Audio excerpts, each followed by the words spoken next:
Bonjour. Je ne sais pas pourquoi je me retrouve souvent avec ces textes. En fait, pour être honnête, parfois je les demande. Alors, c'est des textes pour lesquels je ne dirais pas que j'ai particulièrement d'affection, mais toute parole de Dieu est inspirée et elle fait partie des Écritures. Il y a de ces textes qui sont plus difficiles à lire selon les époques, selon les cultures, selon le milieu dans lequel on a grandi. Alors, je suis sûr qu'au Chili, ce texte résonne peut-être un peu de manière différente. Non, encore. OK, YouTube, c'est mondial. Hein? OK, c'est ça. Mais dans d'autres pays, il n'y a aucun problème avec ces textes-là. Mais dans notre société, ce n'est pas des textes faciles. Alors, mais plutôt que de passer tout le temps dans les versets 9 à 15, on va d'abord regarder l'ensemble du chapitre et entre autres les versets 1 à 8, 1 à 9, 1 à 8, c'est ça. Alors, j'ai intitulé ce texte « Prière, priorité et parure dans la paix ». Alors oui, l'assonance est volontaire, c'est ça. Alors, pourquoi ce titre? Écoutez, ce n'est pas la première fois que je lis ce texte, vous non plus, probablement. Et il y a de ces textes qu'on lit, qu'on relit, et qui ont une saveur différente. Alors, sachant que je devais préparer la prédication pour ce matin, j'ai travaillé ce texte, entre autres, dans le cadre d'un colloque qu'on a eu à Saint-Bec il n'y a pas longtemps, à l'Église l'Espoir à Longueuil, dans le cadre de notre association, sur le complémentarisme. Alors, j'avais tout un texte sur les versets 9 à 15, entre autres 12, verset 12. Et donc, j'ai pu prendre un peu de temps là-dessus. Mais d'autre part, en revenant dans ce texte, je me suis dit, à part les versets 9 à 15, qu'est-ce qu'il y a dans le chapitre? Qu'est-ce qu'il y a dans les versets 1 à 8? Et quel est le point central? Non seulement de ces versets, mais de l'ensemble du chapitre. Et en fait, bien, pourquoi ce chapitre se situe là, dans le texte de l'Épître? Un, pourquoi Paul l'a écrit, point. Mais deuxièmement, pourquoi il se situe là? Et donc, on a à se poser ce genre de questions pour être capable de répondre, parce que, on ne se le cachera pas, ce n'est pas un texte facile. Émotivement, sémantiquement, alors on a un petit peu de travail à faire. Alors, la première partie nous parle de la prière et des priorités. Vous avez remarqué le verset 1 et le verset 8? Je veux donc j'exhorte donc en premier lieu à faire des prières, des requêtes, des prières, des intercessions. Verset 8, je veux donc que les hommes prient. On va revenir à deux expressions qui reviennent dans les versets 1 à 8. La deuxième partie nous parle de la parure et des priorités. Alors, ça revient encore à la question des priorités. Et le tout est baigné, macéré dans des exhortations à la paix et à la tranquillité. Si c'est votre première visite à l'Église, sachez qu'on ne passe pas notre temps à parler d'argent ou à parler de versets qui peuvent nous sembler un petit peu arbrespoil. Mais ils font partie de la parole de Dieu et tôt ou tard, on les regarde. C'est un chapitre qui a fait couler beaucoup d'encre. Des livres entiers ont été écrits, notamment sur les versets 9 à 15. J'en ai lu un d'ailleurs en préparation pour le colloque qu'on a eu. Alors, c'est un chapitre qui met notre compréhension à l'épreuve, hein, verset 4. Dieu veut que tous les hommes soient sauvés. Qu'est-ce que ça veut dire? Verset 11. Que la femme s'instruise en silence, avec une entière soumission. C'est pas populaire comme verset. Puis c'est un chapitre qui mène nos sentiments à dure épreuve. Les versets 9 à 15 ne sont pas faciles. Je me mettais, je ne pensais pas qu'on lirait le texte publiquement ce matin. Et donc, je me dis, ça, c'est pas facile à lire pour les sœurs. Et comment vous êtes sentis en lisant ce texte? Vous avez peut-être eu l'impression de vous trahir un petit peu, là. Hein, Paul dit, je ne permets pas, ou de demeurer dans le silence. Et puis, pour en ajouter une couche, elle sera sauvée en devenant mère. Si elle persévère, le texte repasse au pluriel. Il a commencé au pluriel, ensuite passe au singulier, on repasse au pluriel. Alors, ce sont des textes qui sont difficiles, non seulement émotivement, mais aussi au plan de l'analyse. C'est un chapitre, le chapitre 2, en fait, apparaît pas par hasard. Semaine dernière, notre pasteur Jean-Élie nous a parlé de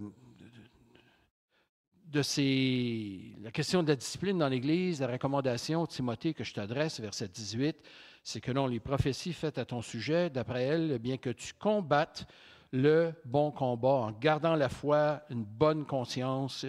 Cette conscience, quelques-uns l'ont abandonnée et ont ainsi fait naufrage en ce qui concerne la foi. De ce nombre sont Hyménée et Alexandre, que j'ai livrés à Satan afin qu'ils apprennent à ne pas blasphémer. Bonne semaine.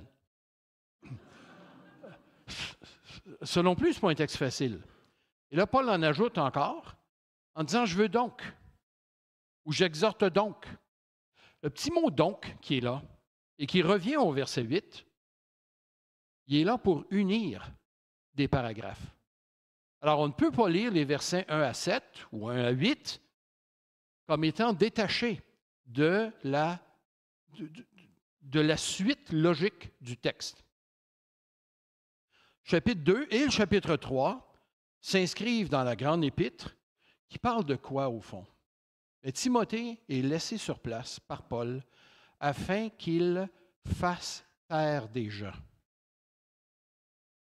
Verset 3 du chapitre 1, afin que, comme je t'ai exhorté, demeure à Éphèse afin de recommander, le verbe est passé fort, je l'ai vérifié là, afin de commander, pour enlever le re, afin de commander, d'ordonner à certaines personnes de ne pas enseigner. Il fallait les taire. Vous avez déjà essayé de faire ça? Vous êtes dans un groupe, puis des gens à faire taire, surtout si ce sont des gens qui enseignent.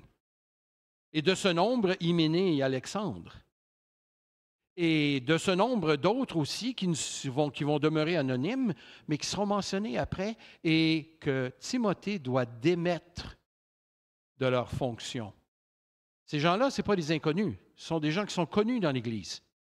Ils enseignent. Ils enseignent des sottises, mais ils enseignent quand même.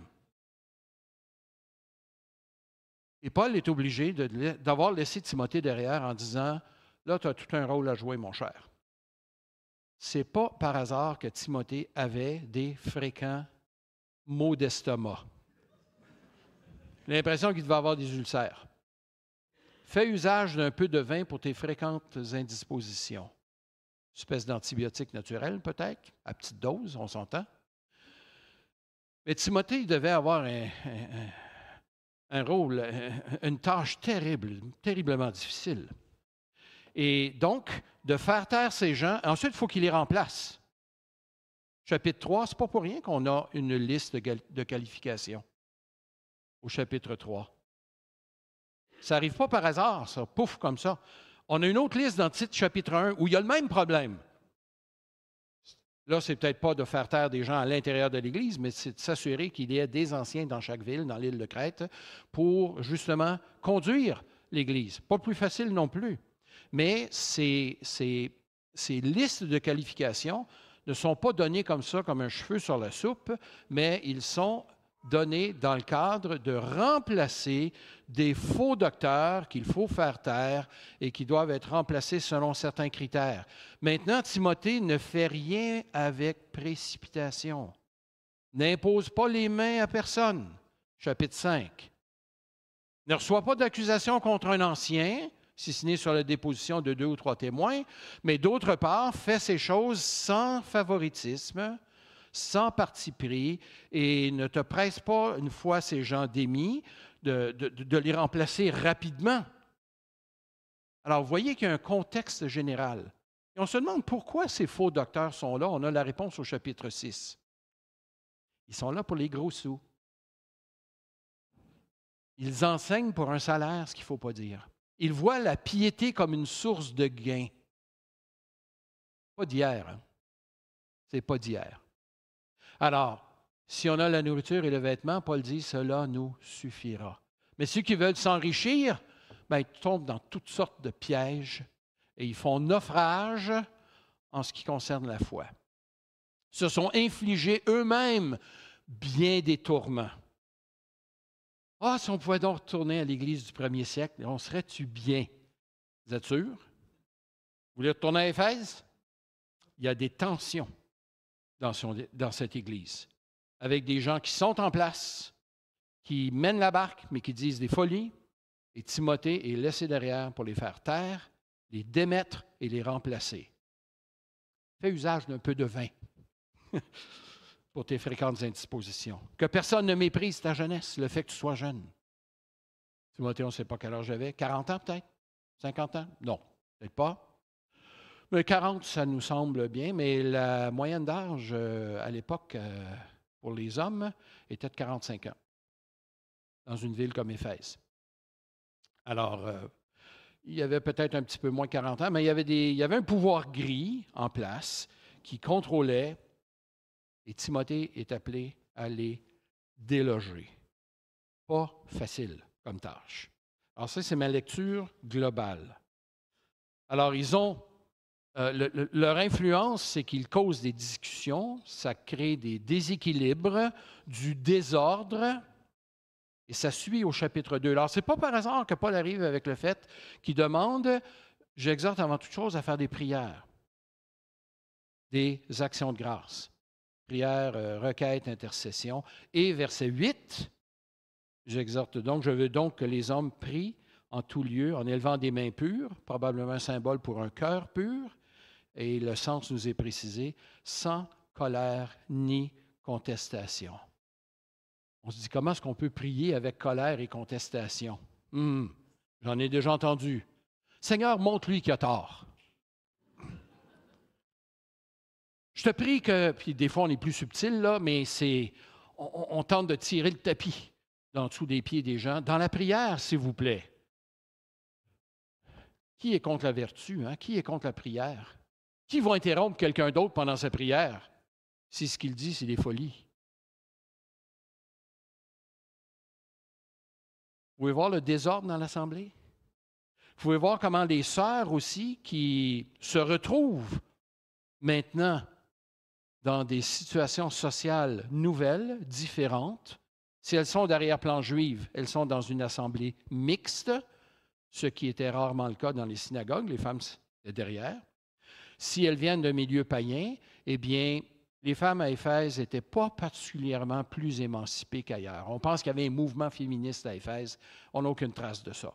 Sinon, on a la tête de certains théologiens. Ce n'est pas parce que quelqu'un a des lettres à la fin de son nom qu'il nécessairement s'en fait un spécialiste non plus. On dirait que peu importe la folie, il y a toujours un docteur quelque part qui est prêt à soutenir telle et telle interprétation. Et ça, ce n'est pas juste en théologie, c'est dans d'autres domaines non plus. Alors, allons-y avec les versets 1 à 8 qu'on a lus. Les prières et les priorités. J'ai parlé d'un contexte bien précis. Il y a les emplois de la conjonction « donc » que j'ai noté. Et ces deux versets abordent la question de la prière. Le « donc » au verset 1 renvoie donc au paragraphe précédent, à savoir qu'il y en a là qui sont nommés explicitement. Et imaginez-vous le désordre, le déséquilibre, le désarçonnement que ça crée dans une assemblée, ça. Maintenant, ce n'est pas n'importe qui que cette tâche-là, c'est Timothée, l'adjoint de l'apôtre Paul. Alors, il n'est pas là par hasard, il n'est pas en train d'usurper l'autorité, il l'a déjà, du fait qu'il est un compagnon de l'apôtre Paul. Il est resté derrière, Paul l'a laissé là pour justement exercer ce genre de ministère. Timothée était là dès le départ. Alors, le ministère qu'il a à faire, c'est de rétablir des choses. Alors, Paul dit avant toute chose. Avant toute chose, c'est-à-dire dans le cadre du recadrage de cette Église, on commence par la prière. Et entre autres, de prier de différentes façons. Requête, prière, intercession, action de grâce. Je ne sais pas si vous êtes comme moi, mais moi, j'aime bien connaître le sens précis de ces termes. Mais plus on regarde le sens précis, plus on se rend compte qu'ils sont semblables. Parce que des requêtes, des prières, des intercessions, ça fait partie du même champ sémantique. Ça se recoupe Je me souviens de m'être fait des feuilles jeunes chrétiens avec des structures de prière, et là, j'avais une case que je devais cocher pour des requêtes. Ensuite, des prières. Ensuite, des intercessions. Requêtes, c'était pour moi. Les prières, c'est général. Des intercessions, c'était pour d'autres personnes. Je passais plus de temps à gérer ma feuille de papier qu'à prier. En fait, lorsque Paul emploie ces termes, puis qu'il les regroupe dans certains endroits, il les emploie souvent comme étant des synonymes. Alors, cassez-vous pas la tête pour savoir quelle est la différence exacte. Parfois, ces mots sont empilés les uns sur les autres pour créer un effet chez les lecteurs. Ça ne veut pas dire que certains mots n'ont pas de certains sens précis dans certains contextes, mais quand ils se retrouvent tout ensemble, il est rare qu'on doive les différencier. J'ai employé un mot savant ici, c'est ce qu'on appelle de la neutralisation sémantique.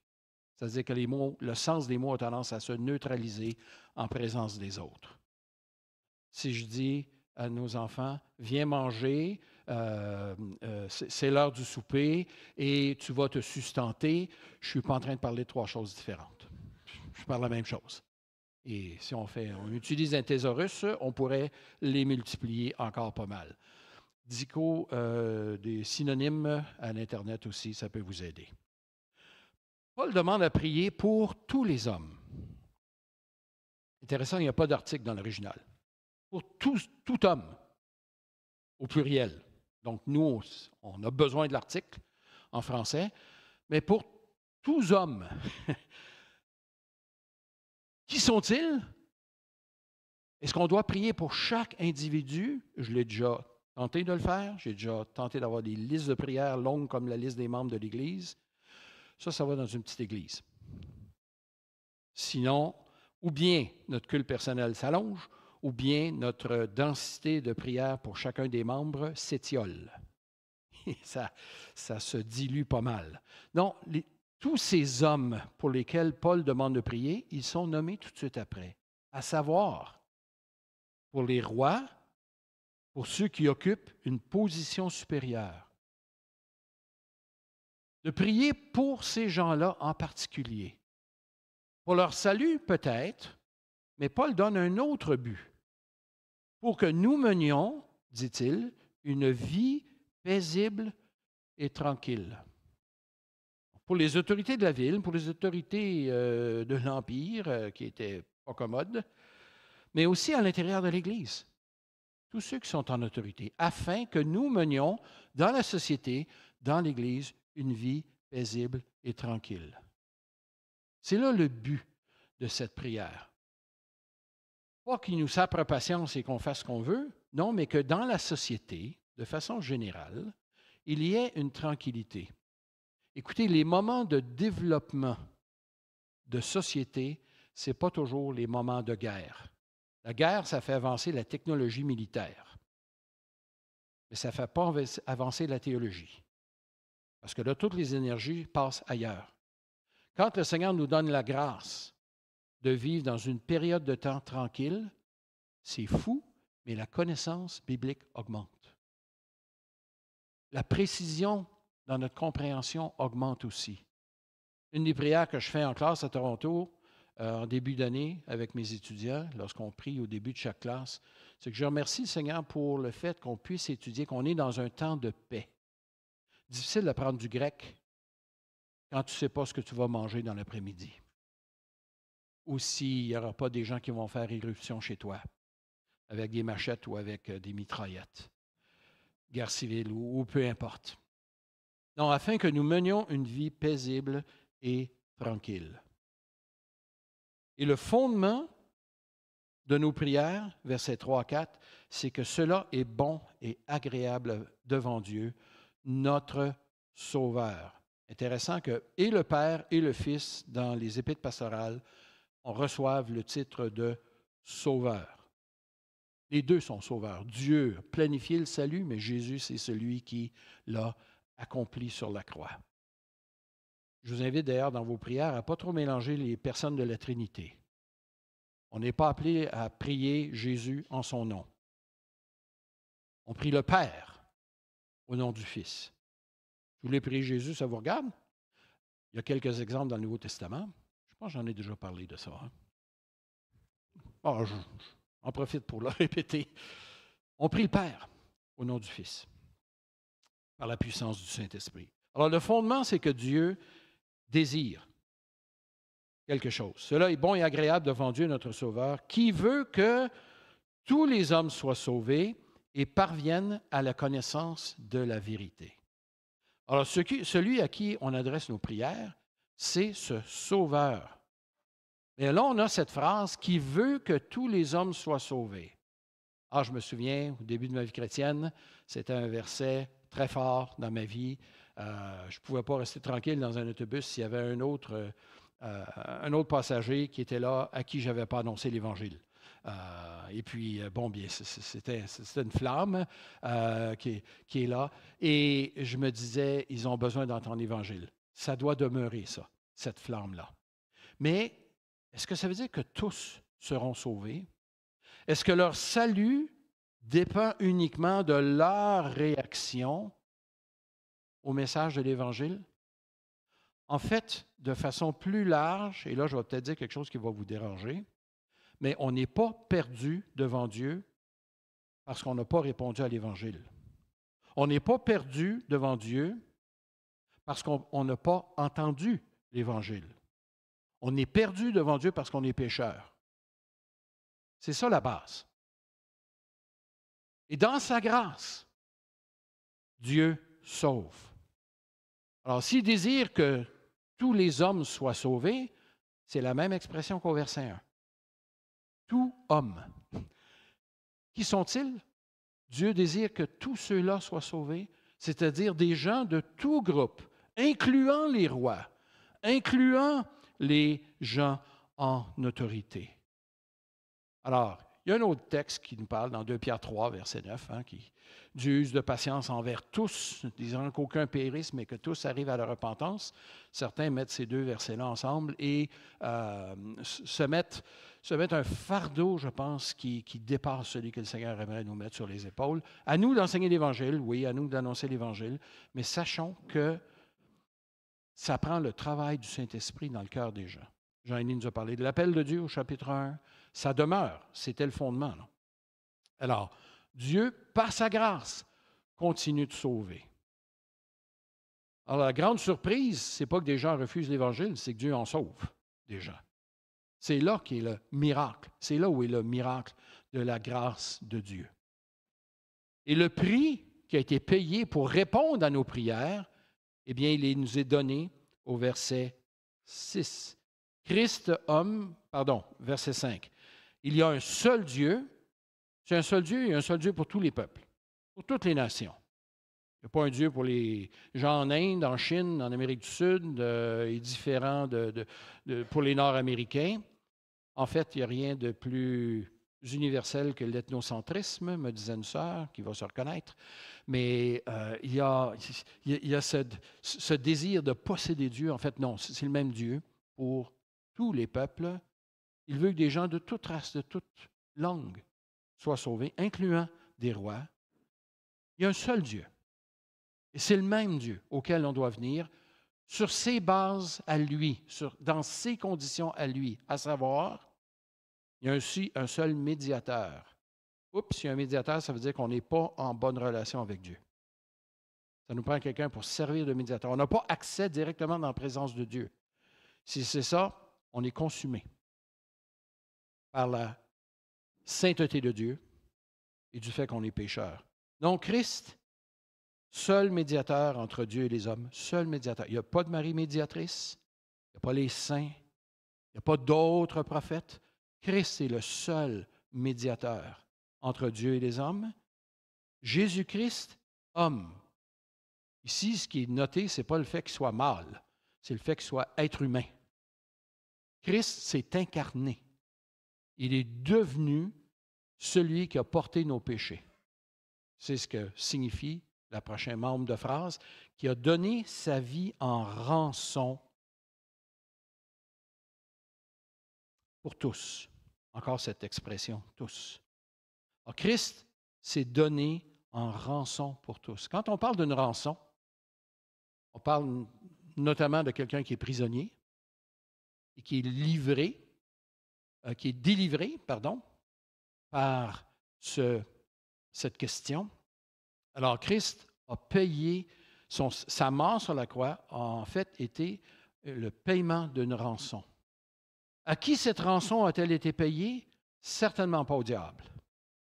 Les théologiens du Moyen Âge l'ont cru. Non, le diable n'a aucun droit de possession sur nous. La rançon, elle est payée au Père, parce que c'est lui qui a été offensé. C'est lui qui doit être apaisé. On doit être réconcilié avec Dieu. Petite correction dans notre langage ici, j'entends ça depuis 1 an ou 2 à l'Église, que nous nous réconcilions avec Dieu. Désolé. On ne se réconcilie pas avec Dieu, on n'est pas en mesure de le faire. Et Dieu ne se réconcilie pas non plus avec nous, comme si lui-même était fautif. Dieu nous réconcilie avec lui. C'est là le langage qui est employé. C'est la forme du verbe, c'est les pronoms qui sont impliqués dans cette relation. Dieu nous réconcilie avec lui. Il est celui qui prend l'initiative, il est celui qui nous attire à lui. Frappons à la porte du ciel tant que nous voudrons, si Dieu ne nous admet pas, si Dieu n'a pas payé cette rançon pour nous, si lui ne nous réconcilie pas avec lui, on frappe en vain. Gloire à Dieu, ce n'est pas le cas. C'est lui qui nous attire et c'est lui qui nous ouvre la porte. Alors, je veux donc que les hommes prient avec des mains pures, symbole de cœur pur. Vous pensez qu'on peut prier avec des mains impures, avec des cœurs impurs, sans colère, sans dispute, sans contestation? On a simplement à nous enlever quelques éléments de grâce commune dans nos vies, notre emploi, notre santé, etc., des tensions sociales, et on va se mettre à prier avec pas mal de colère, pas mal de disputes, pas mal de contestation. Je sais que c'est traduit différemment, mais le mot qui est là, je pense qu'il est bien traduit ici par contestation. Ne se présente pas qui veut devant Dieu et ne se présente pas avec n'importe quelle attitude. Et on a besoin, par la grâce de Dieu, de se mettre au diapason de la pensée de Dieu, entre autres par la prière. Alors, si je viens et que j'ai de la colère et de la contestation, eh bien, passons suffisamment de temps dans la prière, justement pour que cette colère et cette contestation s'apaisent. S'il y a des choses qui me déplaisent dans la vie de mes frères ou de mes sœurs, j'ai à prier dans la paix, dans la tranquillité, avec un cœur pur. Et ça s'adresse particulièrement aux hommes. Allons-y maintenant dans les versets faciles.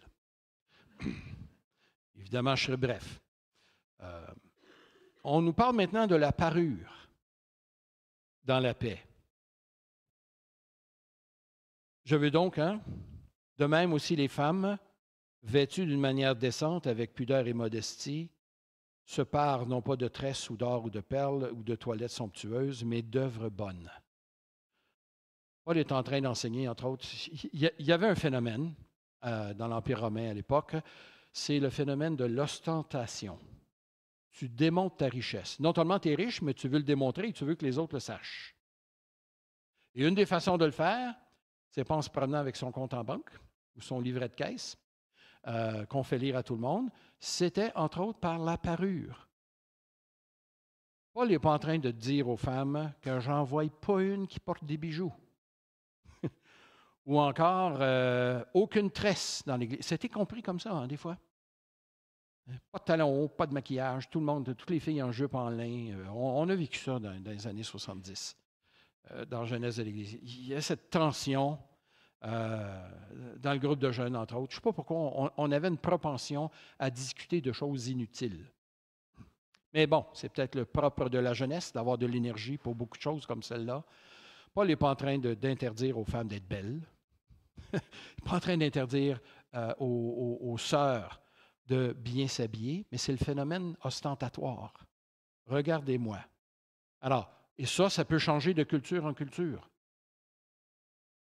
J'ai été prof au secondaire, j'ai vu des filles de familles musulmanes qui avaient le voile, mais le voile placé d'une certaine façon et qui enveloppait le haut de leur corps, que c'était carrément distrayant.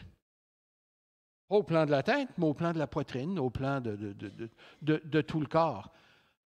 Il y a moyen d'utiliser le volet religieux et quand même de se mettre en valeur.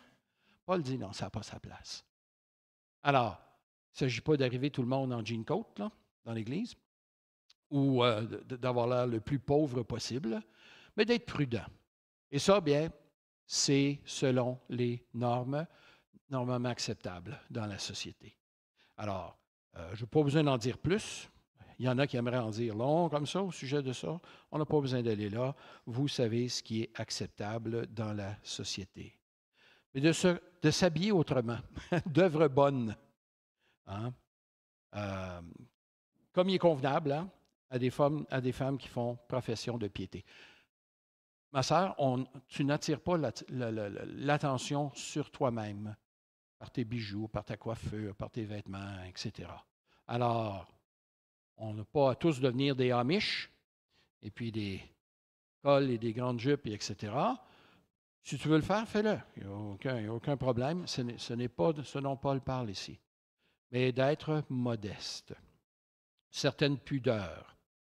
Et des femmes qui font profession de piété vont attirer l'attention où? Bien, pas sur elles, mais sur le Sauveur à qui elles appartiennent. Maintenant, Paul va un petit peu plus loin lorsqu'il parle, verset 11, que la femme s'instruise en silence.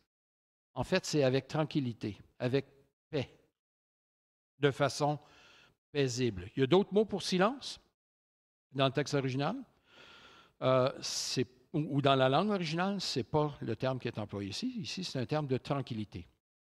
Un esprit paisible. Qu'est-ce qu'il pouvait y avoir d'esprit pas paisible à Éphèse au 1er siècle avec ses sœurs? Soit une liberté nouvellement découverte en Jésus-Christ, se retrouver dans des assemblées mixtes, beaucoup d'apprentissage ou de réapprentissage au plan social. Alors, il y avait ces choses à apprendre, et entre autres, pour des sœurs, de recevoir de l'enseignement. Paul ne dit pas ici que toutes les femmes se taisent et que tous les hommes jacassent. Il ne permet pas à une femme d'enseigner ni de prendre autorité sur l'homme, verset 12.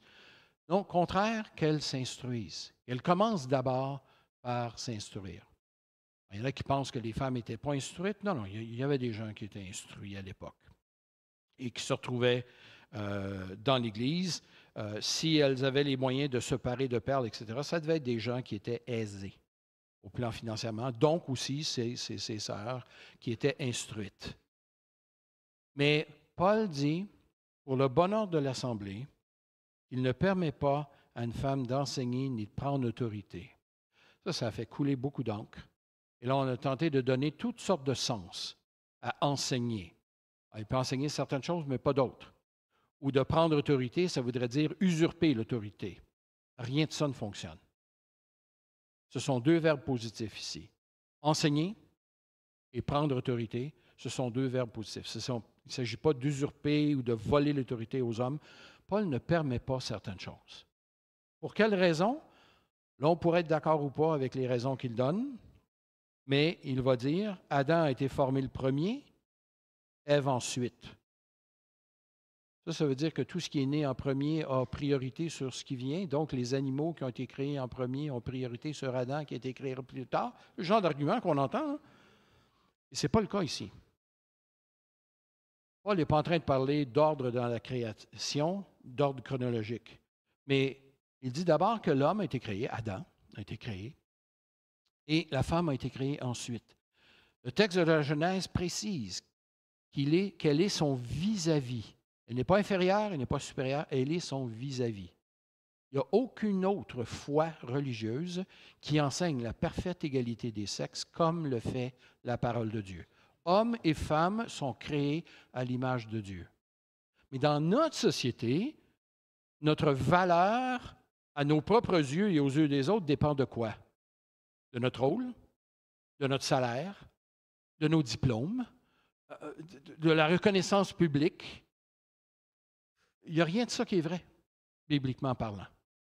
Nous avons valeur égale hommes et femmes du fait que tous deux nous sommes créés à l'image de Dieu ou en l'image de Dieu.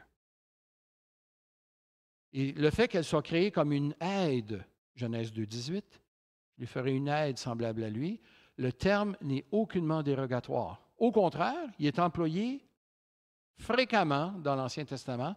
En fait, la majorité des occurrences dans l'Ancien Testament de ce terme-là parlent de Dieu. Dieu est mon aide, Dieu est mon secours et mon appui. C'est le terme qui est employé. Dieu est mon aide. Alors, s'il lui crée, si Dieu donne à Ève une aide semblable à lui, c'est certainement pas parce qu'elle est inférieure. Au contraire, elle va l'aider. Aider dans le mandat qu'ils reçoivent tous les deux. Alors, mon frère, si tu regardes de haut ta sœur, je t'invite à te repentir. Simplement. Et ma sœur, si tu te sens déprécié, parce que Paul dit ici, je t'invite à écouter Genèse chapitre 1, 2, pour voir qu'on est égaux devant Dieu et à valeur égale. Est-ce que ça veut dire qu'on a tous le même rôle? Non. En fait, les rôles dans notre société sont gages de valeur, pas dans la parole de Dieu. En fait, mes frères, qui devaient vous soumettre aux anciens, par exemple, aux policiers ou peu importe, avez-vous moins de valeur aux yeux de Dieu? Absolument pas. On a des rôles différents. Je ne peux pas dire à un agent de police, vous êtes qui, vous? J'ai l'impression que j'augmente ma facture si je fais ça. Non, il y a non seulement un décorum, mais il y a aussi un respect de l'autorité. C'est la même chose dans l'Église. Ici, Paul ne dit pas que tous les hommes peuvent enseigner et toutes les femmes sont privées de le faire. Il va dire ailleurs que les femmes enseignent à d'autres sœurs, enseigner à d'autres femmes. Dans 1 Corinthiens 11, elles peuvent prier et prophétiser dans l'Église, s'il vous plaît. Ça, c'est inconnu dans le judaïsme. Les femmes n'ont même pas le droit d'être au pied des enseignants. Et on voit Jésus qui va prendre la défense de Marie, qui a choisi la bonne part. Jésus qui va avoir des femmes qui le soutiennent dans son ministère, qui va les admettre parmi ses disciples. Notre société, on a bu à larges traits au poison de notre société qui nous dit que si je n'ai pas la place sur le trône, eh bien, je ne suis rien. En fait, il y a un seul Dieu, il y a un seul trône et la place est déjà prise. D'accord? Alors, c'est dans notre soumission à lui que nous sommes appelés à marcher les uns avec les autres selon ce qu'il nous dit. Et ensuite, Paul va dire que la femme a été séduite. Deuxième argument. Alors, premier argument est tiré de Genèse 1 et 2. Deuxième argument est tiré de Genèse chapitre 3. Et il n'est pas en train de dire que les femmes sont plus sujettes à être séduites. Non, parce que ce qui est sous-entendu dans le texte de Genèse 3, c'est qu'Adam a péché les deux yeux ouverts. Il était avec elle, il n'a rien fait. En fait, il y a une espèce de renversement de rôle qui se produit. C'est le même genre d'argument qu'on trouve dans 1 Corinthiens 14, à savoir que Dieu a donné une certaine structure à la famille, à la société, mais aussi à l'Église et au foyer. Il nous demande dans l'Église de respecter cela. Vous avez peut-être plusieurs questions là-dessus. Je peux vous référer à des bons livres. Je vois l'heure qui avance et je ne veux pas vous retenir trop longtemps là-dessus. Mais j'ai enseigné, entre autres, ces choses-là hier après-midi à Montréal et il y avait une jeune fille de 14 ans, africaine, dont la maman est prédicatrice en Afrique, qui n'a vraiment pas aimé ce que j'ai dit. Je ne l'ai pas su directement. Elle l'a dit à quelqu'un d'autre qui me l'a rapporté. Alors, mes frères qui enseignaient, si vous dites, je pense que tout le monde aimait ça parce que personne n'est venu me faire de critique, non. Ce n'est pas parce que les gens ne viennent pas vous voir directement que tout le monde est d'accord avec vous non plus. Alors, ça se peut que vous soyez en désaccord avec moi ce matin, c'est correct. On pourra discuter ou on pourra poursuivre. Et lorsque Paul dit finalement qu'elle sera sauvée en devenant mère, Ah, ça s'en ajoute une autre couche de difficulté. De qui il parle? Certains pensent que Paul est encore en train de parler d'Adam et Ève et que Ève va être sauvée en devenant mère, c'est-à-dire que donner naissance au Messie, si ce n'est pas elle, ça va être une de ses descendantes. Il y a des auteurs qui le croient. Je lisais un commentaire cette semaine là-dessus et il va dans cette direction-là. En fait, je ne suis pas de cet avis. Devenir mère, à ce que je sache, à part Schwarzenegger dans un film où il devient enceint, devenir mère, c'est quelque chose qui est réservé aux femmes. Bon, avec notre folie biologique dans laquelle on trempe en ce moment, on se retrouve avec des drôles de situations. Néanmoins, devenir mère, c'est le propre d'une femme. Et s'il y a quelque chose qui caractérise le rôle féminin, c'est bien ça. Ça ne réduit pas la femme à être une matrice institutionnelle. Mais s'il y a quelque chose qui définit une femme, c'est bien cette capacité de donner naissance. Oui, je comprends, ça prend aussi un homme là, dans l'équation. Je parle de 4 enfants. Mais il y a cette capacité unique qui est donnée aux sœurs, aux femmes, de donner naissance.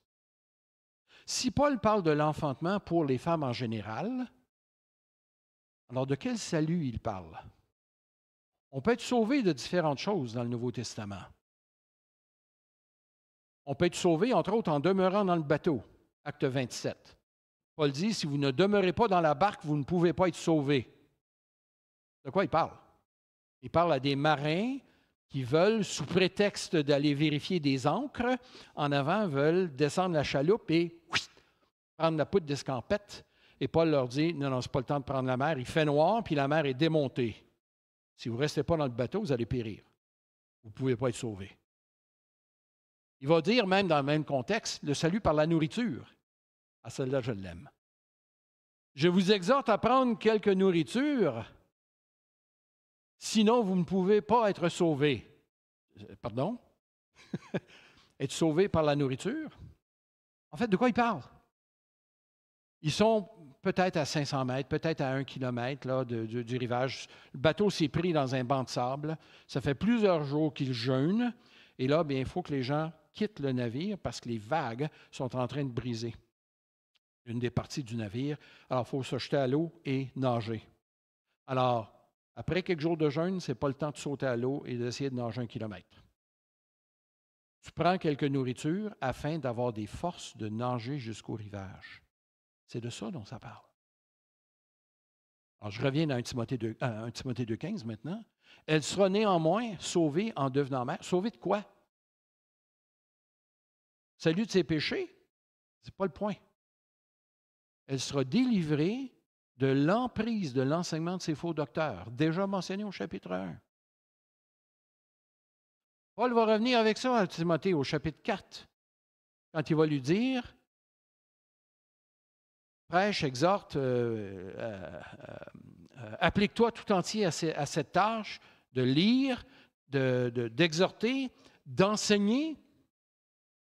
Il va dire au verset 16, « Veille sur toi-même et sur ton enseignement avec persévérance, car en agissant ainsi, tu sauveras et toi-même et ceux qui t'écoutent. » Le salut par l'enseignement. Hey, je suis dans le bon coin.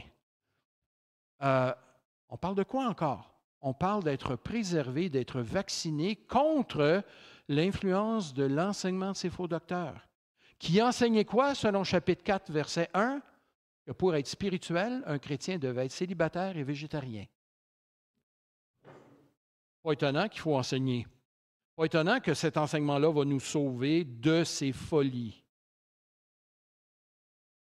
Alors, les femmes vont être sauvées en devenant mères.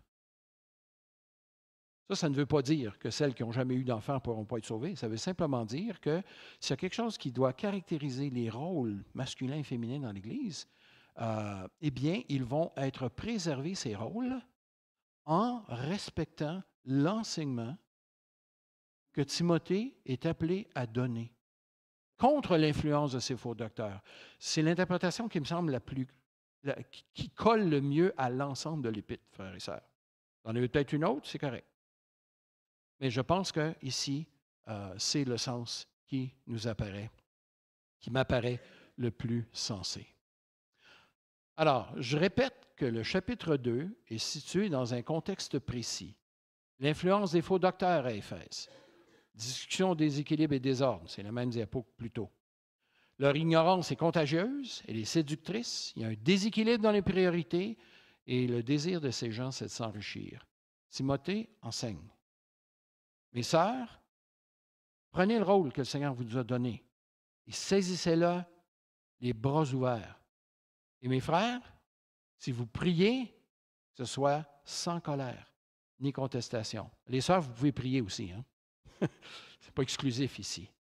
Mais il semble que ce clivage qui est en train de se faire dans l'Église a besoin d'être ramené par la parole de Dieu dans les prières. Alors, la prière se fait selon certaines priorités, la parure va se faire aussi selon certaines priorités, et tout ça dans le contexte de la paix. Je répète que notre valeur ne dépend pas de notre rôle. Chacun, nous sommes importants. Et entre autres, mes sœurs, votre rôle est extrêmement important. Ne se réduit pas à faire des enfants en passant. En Allemagne, il y a une petite expression pour les femmes. Hein? Kirche, Kuche, Kinder. 3 cas. Hein? Les enfants, la cuisine et l'Église. Non, il y a beaucoup plus que ça pour les sœurs dans l'Église. Vous êtes précieuses, mes sœurs, et avec tout mon amour. Je vous remercie de votre service et je vous invite à servir avec joie, avec audace même parfois, tout en respectant ce que le Seigneur nous a dit. J'ai déjà eu un prof de théologie qui nous a dit « Vaut mieux dire ce que l'apôtre Paul dit et être en désaccord avec lui que de lui faire dire ce qu'il n'a jamais voulu dire. » Alors, je pense que ça s'applique très bien ici à ce que le Seigneur nous donne. Martin.